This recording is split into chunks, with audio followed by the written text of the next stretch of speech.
بے شک میں سمجھ گیا کہ اللہ تعالیٰ نے حضرت ابو بکر صدیق پر حق کو منشر فرما دیا. کہا نکلو. حضرت ابو بکر صدیق خود نکل گئے, مدینے کو خالی کر دیا.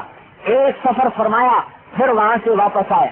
آتے ہی دوسرا سفر فرمایا اور جو ہے ذی القصہ ایک جگہ ہے وہاں تک پہنچے.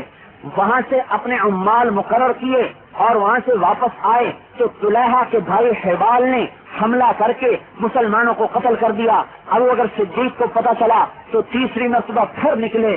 جب مدینے سے نکلنے لگے تو حضرت علی نے گھوڑے کی لگام کو پکڑ لیا.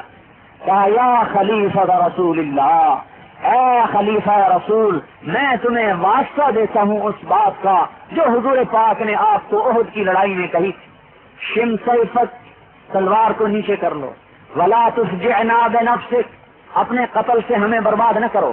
واللہ لئن قتلت, اللہ کی قسم اگر آپ دنیا سے اٹھ گئے, لا یکون للاسلام نظام ابدا, پھر اسلام کی رسی کو کوئی سنبھالنے والا نہیں ہوگا.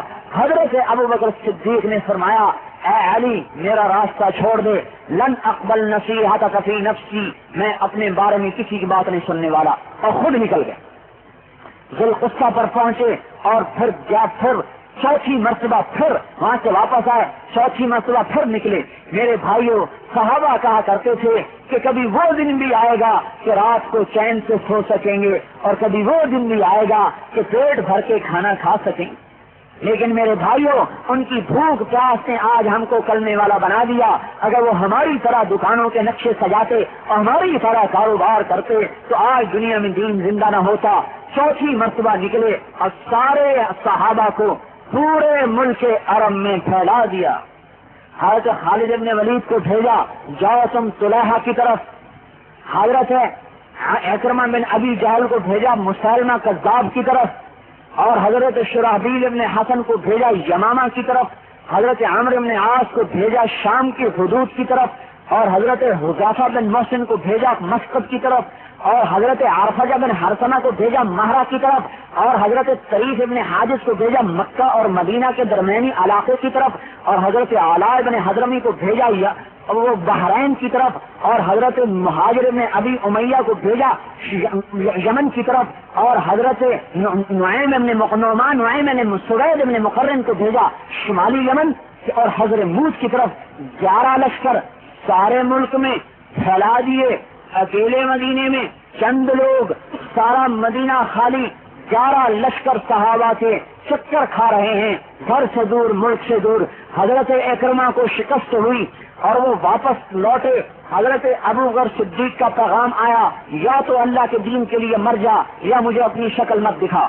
کسی کو مدینے میں آنے کی اجازت نہیں ہے جب تک کہ اللہ تعالیٰ کا دین قائم نہ ہو جائے. چنانچہ 1 سال کے اندر اللہ تعالیٰ نے پورے ملک عرب میں مرتدین کو دوبارہ اسلام میں داخل کیا. صحابہ, بے شمار صحابہ قتل ہوئے. اور یمامہ کی لڑائی میں 3000 بڑے بڑے صحابی شہید ہوئے یمامہ کی لڑائی میں. اور جس میں 700 علماء تھے, 700 قراء تھے. 700 علماء اس لڑائی میں شہید ہوئے. حضرت خالد بن ولید 12000 کا لشکر اور مسیلمہ کذاب کے پاس 1,20,000 کا لشکر. اور یہ یمامہ ریاض کے پاس ایک جگہ تھی جس میں بنو حنیفہ رہتے تھے. حضرت خالد بن ولید یہ سارے صحابہ یوں کہیں میدان زبردست گرم اور وہ ایک باغ میں چھپے ہوئے اور مسلمانوں کے قدم اکھڑ رہے. حضرت سالم کہنے لگے جھنڈا مجھے دو. انہوں نے کہا تیرا قدم نہ اکھڑے. کہا قرآن اس لیے پڑھا ہے کہ میرا قدم اکھڑ جائے. بیسا حامل القرآن انا, پھر میرے سے برا کون ہوگا قرآن والا.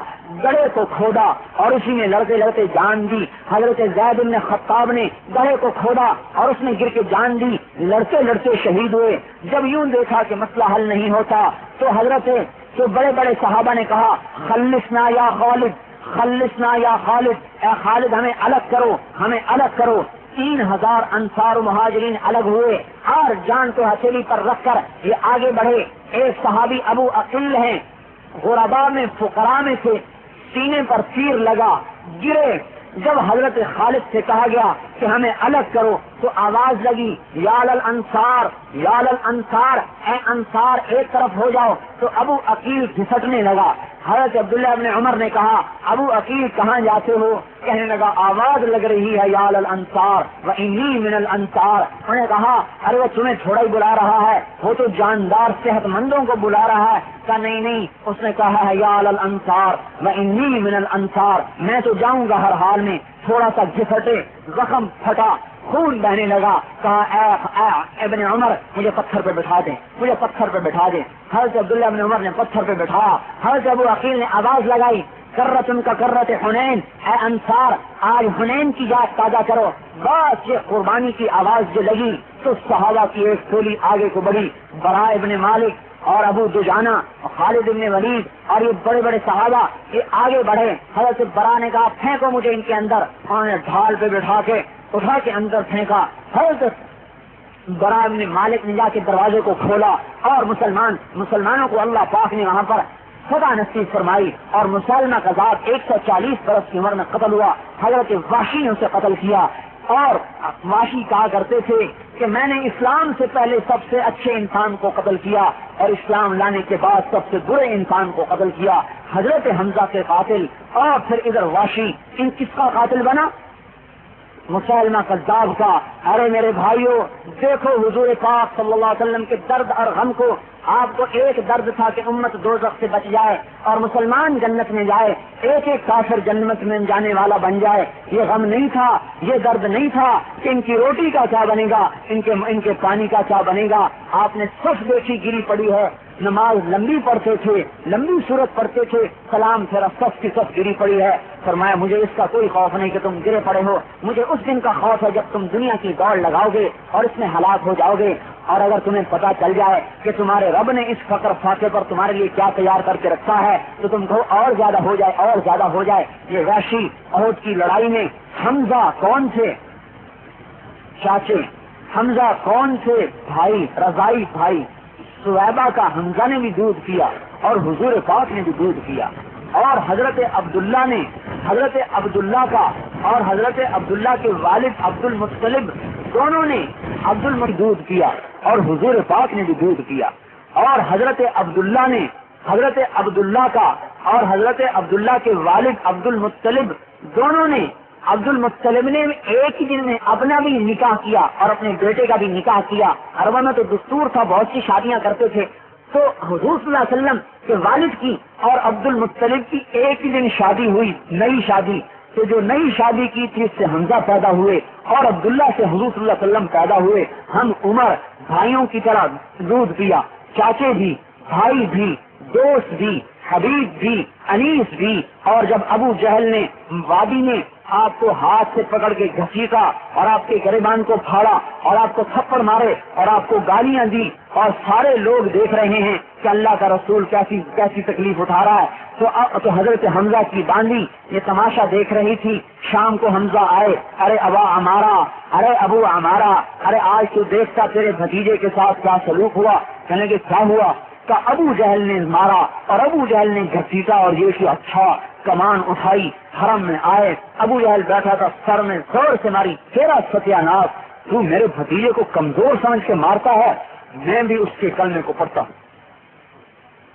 اور جب حضرت عمر اسلام لائے اور حضرت عمر نے کہا کہ یا رسول اللہ اب حرم میں نماز ہوگی، زید بن ارقم کے گھر میں نماز نہیں ہوگی. تو دو صفیں بن کر حرم میں داخل ہوئی. پہلی صف کی قیادت حضرت عمر فرما رہے تھے اور دوسری صف کی قیادت حضرت حمزہ فرما رہے تھے. یہ دونوں سردار بائیں بائیں کھڑے. ان کا کسی کی ہمت ہے تو مسلمان کا ہاتھ اٹھا کے دیکھے. یہ دونوں ایسے وجیح سردار تھے. احد کی لڑائی میں حضرت حمزہ کے ہاتھ میں تلوار دائیں ہاتھ میں بھی اور بائیں ہاتھ میں بھی. بدر کی لڑائی میں حمزہ نے وہ کام کیا کہ بڑے بڑے سرداروں کو قتل کیا. تو ویشی کا جو سردار تھا ابی بن خلف، اس نے کہا امیہ بن خلف اگر تو محمد کو قتل کر دے یا علی کو قتل کر دے یا حمزہ کو قتل کر دے، ان تینوں میں سے کسی ایک کو قتل کر دے تو میں تجھے آزاد کر دوں گا. وحشی نے کہا، میں نے کہا ٹھیک ہے، میں آیا اور ایک پتھر کے پیچھے ہو کے بیٹھ گیا کہ جو بھی زد میں آیا نشانہ بناؤں گا۔ حضرت حمزہ کے دونوں ہاتھوں میں تلواریں اور وہ دونوں ہاتھ سے لڑ رہے تھے، جو سامنے آتا تھا گاجر مولی کی طرح کرتا تھا اور سب سے آگے آگے بڑھ کے حملے کر رہے تھے۔ کافروں میں سے ایک آدمی کہہ رہا تھا اس طرح سے ان کو خوب کاٹو، کیونکہ شکست کے آثار ہو چکے تھے، مسلمانوں میں کھلبلی مچ چکی تھی اور مسلمان بکھر گئے تھے، تو وہ کہہ رہا تھا ان کو گھیر گھیر کے مارو۔ حضرت حمزہ نے کہا بدبخت میری طرف کو میں تجھے بتاؤں، اور اس تلوار کا وار کیا، اتنی تیزی سے تلوار گھومی اس کی گردن پر کہ تلوار پہ خون بھی نہیں لگا اور اس کی گردن کٹ کے جا پڑی۔ لیکن اللہ کی تقدیر غالب آئی، جب اس پہ حملہ آور ہوئے تو وحشی کی زد میں آ گئے، اس نے جو اٹھا کے برچھا پھینکا بس آپ کے پیٹ میں لگا اور جگر اور آنتوں کو کاٹتا ہوا پار نکل گیا۔ تو یوں پھرے اور اس کی طرف کو بڑھے، خون کی الٹی آئی اور گر پڑے۔ میں خوف سے چھپا رہا، جب دیکھا کہ ٹھنڈے ہو گئے آ کے اپنے برچے کو اٹھایا اور بھاگ گیا۔ جب حضور صلی اللہ علیہ وسلم شہداء کو تلاش کرنے لگے کہ دیکھا کہ میرا چچا بھی نہیں، کہا حمزہ کہاں ہے، حمزہ کہاں ہے؟ کہا جی شہید ہو گئے۔ جب چچا کی لاش پر آئے اور دیکھا کہ کان بھی کٹے ہوئے، ناک بھی کٹا ہوا، سینہ بھی چاک اور جگر چبا چبا کے پھینکا ہوا، تو آپ کی چیخ نکلی اور اتنا روئے۔ حدیث میں کہیں کسی کتاب میں نے نہیں پڑھا کہ حضور پاک صلی اللہ علیہ وسلم کہیں ہچکیوں سے روئے ہوں سوائے چچا کی لاش پر۔ اتنا روئے کہ دور تک آپ کے رونے کی آواز آ رہی تھی۔ اللہ پاک کی رحمت کو جوش آیا، حضرت علی بھی رو رہے، صحابہ بھی رو رہے۔ حضرت جبریل علیہ السلام اترے، یا رسول اللہ، اللہ تعالیٰ فرما رہے غم مت کیجیے، ہم نے حمزہ کو اپنے عرش پر لکھ دیا ہے، حمزہ تو اسد اللہ و اسد رسولہ، حمزہ اللہ اس کے رسول کا شیر ہے۔ 70 مرتبہ نماز جنازہ اپنے چاچے پر پڑھی، 70 مرتبہ، 70 شہید ہوئے تھے۔ حمزہ کا جنازہ رکھا ہوا ہے، دوسرے جنازے آتے ہیں آپ پڑھتے ہیں، حمزہ کا جنازہ پڑا رہتا ہے۔ 70 مرتبہ جنازہ پڑھا، پھر دفن کیا۔ جب آپ مدینے میں آئے، بنو ہاشم تو سارے مکے میں تھے، مدینے میں تو کوئی نہیں تھے، تو سارے مدینے میں گھر گھر سے رونے کی آواز آ رہی تھی۔ حضور صلی اللہ علیہ وسلم پھر رونے لگے، کہنے لگے اما حمزہ تو فلا بواسی اللہ، آج میرے چاچے پہ کوئی رونے والا نہیں ہے، سب کے رونے والے ہیں لیکن میرے چاچے پہ کوئی رونے والا نہیں۔ اور پھر آپ کی آنکھوں سے آنسو جاری ہوئے، آپ گھر میں پہنچے، حضرت سعد بن عبادہ کو پتا چلا، آپ نے انصار کی عورتوں سے کہا جاؤ حضور کے گھر پر اور جا کر آپ کے چچا پر رو۔ ابھی رونا منع نہیں ہوا تھا، یہ اس وقت کی بات ہے، بعد میں رونا منع ہوا زور زور سے۔ انصار کی عورتیں جب آپ کے دروازے پر آئی اور آپ نے دیکھا کہ انصار کی عورتیں آئی ہیں، کیسے آئی ہو؟ یا رسول اللہ آپ کے چچا پر رونے آئی ہیں، آپ ہمیں چلی جاؤ، اللہ تمہارا بھلا کرے، واپس چلی جاؤ۔ جس چچا کا اتنا غم کھایا اور جس کے لیے اتنا درد اٹھایا، بتاؤ اس کے قاتل کے بارے میں کیا ذہن میں جذبات ہوں گے؟ آپ اندازہ لگاؤ اس کے بارے میں کیا جذبہ ہوگا۔ لیکن جب مکہ فتح ہوا اور وحشی بھاگ کے طائف چلا گیا، انہوں نے کہا میری جان کی تو خیر نہیں، طائف بھاگ گیا۔ جب طائف میں پہنچا، آپ نے طائف کا محاصرہ کیا، پھر آپ واپس آئے تو وحشی کے پاس آدمی بھیجا۔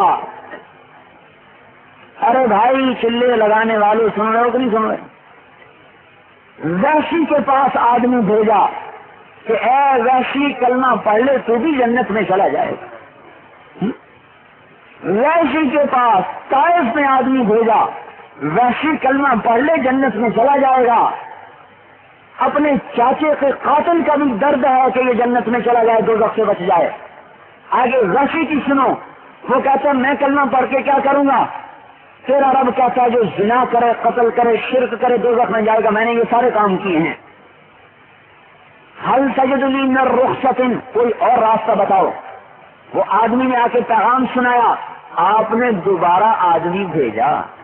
وحشی سے کہو اللہ نے آیت اتاری کہ میرا رب کہتا ہے الا من تاب وآمن وعمل عملا صالحا فاولئک یبدل اللہ سیئاتہم حسنات وکان اللہ غفورا رحیما۔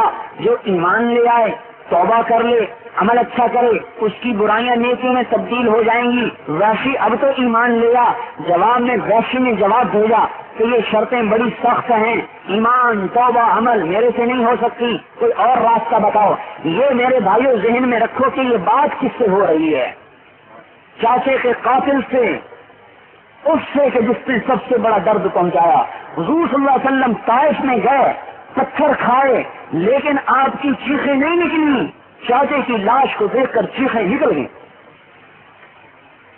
پھر دوبارہ آدمی بھیجا کہ اے وحشی، میرا رب کہتا ہے ان اللہ لا یغفر ان یشرک بہ